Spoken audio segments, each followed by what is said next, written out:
Growing up, I'd always been a little bit overweight. But however, my 7th grade year, that problem had gotten really bad. I was probably 40 or 50 pounds over what I should have weighed. It was so bad that my gym teacher used me as an example of someone who would die from obesity. And even though that wasn't right for a teacher to say, it is something that would cross my mind whenever I thought about my life, where I was going in my future. I always loved basketball and played at St. Boniface, but that wasn't anything special. Then I had tryouts and everyone made the team.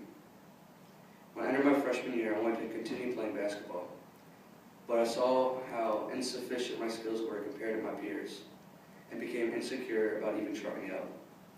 The day of the tryouts, my mom woke me up and said, "You have a half hour till tryouts, get something to eat." I told her I'm not going. She came in my room, looked me in the eye, and said, "You never know unless you try." And I did try, and I struggled. People would finish suicides not seconds, but minutes before me. I would hold up drills, and I felt like I was getting in the way. And even though I was the slowest and worst player to try out, they put me on the team.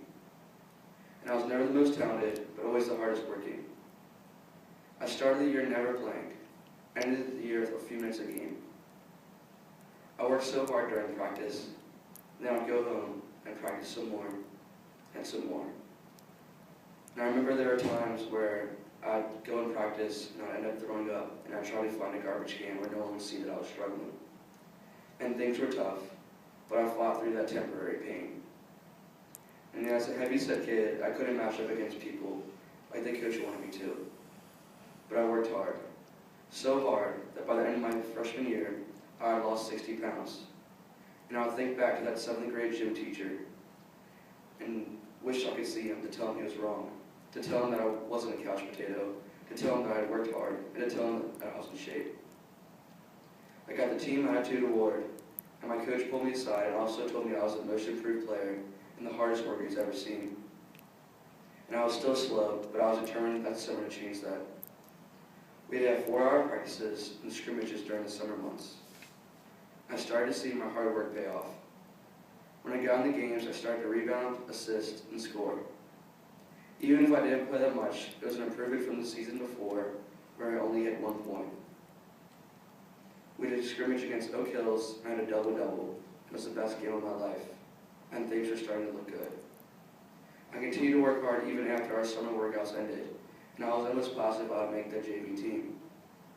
When I tried out, though, there ended up being a lot of talented freshmen who weren't good enough for varsity, but too good to be on the freshman team, and ended up being cut. I started to get mad at myself, at the coaches. I thought I wasted all this time to just be cut, that all this hard work was a waste. But I realized that I could have quit a long time ago, but instead I kept going. And when you don't give up, you don't fail.